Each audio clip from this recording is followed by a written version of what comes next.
আসসালামু আলাইকুম। I hope আপনারা সবাই অনেক ভালো আছেন। আজকে আমার ব্লগটা একটু অগোছালো। কয়েকটা দিনের ভিডিও ক্লিপ আমি এক জায়গা করে একটা ব্লগ বানাইছি। সকালে ঘুম থেকে উঠে দেখি আপু শ্বশুর বাড়ি থেকে পিঠা পাঠানো হয়েছে আমাদের বাসায়। তারপরে সকালের নাস্তাটা পিঠা দিয়েই করলাম। নাস্তা করে আমি রেডি হয়ে নেই বাইরে যাওয়ার জন্য। কিছুদিন যাবত আমার একদমই ব্লগ করা হচ্ছে না, এতটাই ব্যস্ততম দিন যাচ্ছে যে ব্লগ করার মতো সময় হয়ে উঠছে না। রেডি হয়ে চলে আসছি কম্পিউটারের দোকানে।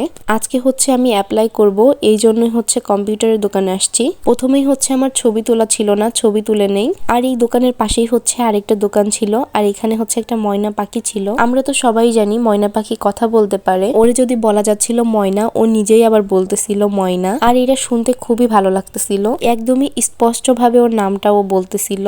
তারপরে আমার ফ্রেন্ড একটা গজ কাপড় কিনতে যায়। গজ কাপড় কেনা হলে আমরা দুইজনে একটু চটপটি খাইতে যাই। এটা আরেক দিনের একটা ভিডিও ক্লিপ। বললাম না আজকের ভিডিওটা একটু অগোছালো। তারপরে এই তো আমি একটু রাজবাড়িতে যাচ্ছিলাম। আমি রাজবাড়িতে থাকি, কিন্তু কখনোই আমার রাজবাড়ি সরকারি কলেজে আসা হয় নাই। তাই আজকে ভাবলাম একটু রাজবাড়ি সরকারি কলেজের মধ্যে যাব, রাজবাড়ি সরকারি কলেজটা একটু দেখে আসব। মানে সবসময় আমি ফোনে ভিডিওতে দেখছি রাজবাড়ি সরকারি কলেজ, কিন্তু ভিতরে যেয়ে কখনোই দেখা হয় নাই। তাই আজকে রাজবাড়ি সরকারি কলেজে একটু ঘুরে আসলাম। তারপরে আমরা দা কেক এন্ড পিৎজাতে যে একটা মিট বক্স অর্ডার করি। আমার একটা ফ্রেন্ড আসছিল, ওর সাথে কিছু সময় গল্প করি। রাজবাড়িতে যে আমি আরো অনেকগুলা কাজই করছি, বোরকা দেখছি, কিন্তু সেগুলোর কোনো ভিডিও ক্লিপ নাই। আমি ভিডিও ঠিকই নিছি, কিন্তু সেগুলা ডিলিট হয়ে গেছে, এই জন্য আপনাদের সাথে শেয়ার করতে পারলাম না। আর আমার ইউটিউবে অনেক তাড়াতাড়ি 100+ সাবস্ক্রাইবার হয়ে গেছে। মানে আমি আশাও করি নাই এত তাড়াতাড়ি 100+ হয়ে যাবে। আমাকে এত বেশি সাপোর্ট করার জন্য আপনাদেরকে অসংখ্য ধন্যবাদ। আমি আমার পেজে অনেকদিনই ভিডিও আপলোড দেই, বাট ইউটিউবে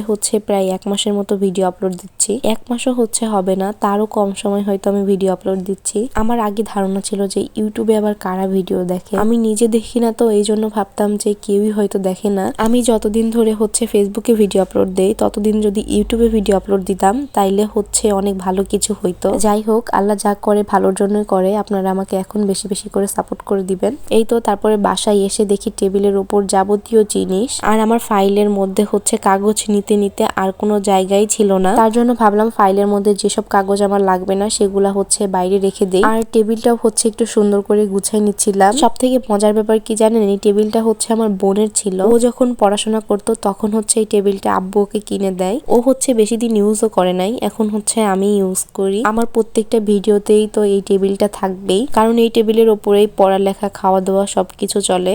আসার সময় আমি একটা আইসক্রিম কিনে নিয়ে আসছিলাম। এই ঠান্ডার মধ্যে আমি আইসক্রিম খাচ্ছি, সাহসটা দেখেন আমার। তারপরে সন্ধ্যার দিকে একটু মোমো বানাইতে যাই। আর আজকে বাসার সবার জন্য আমি অনেকগুলা মোমো বানাইছি, কারণ আমাদের বাসায় সবাই মোমো খায়, এই জন্য আজকে অনেকগুলো একবারে বানাইছি। কিন্তু শেষমেশ ভাগে যে 4 থেকে 5টা করেই আমরা পাইছি। সবাই ভালো থাকবেন। আজকের মতো এই পর্যন্তই। আল্লাহ হাফেজ।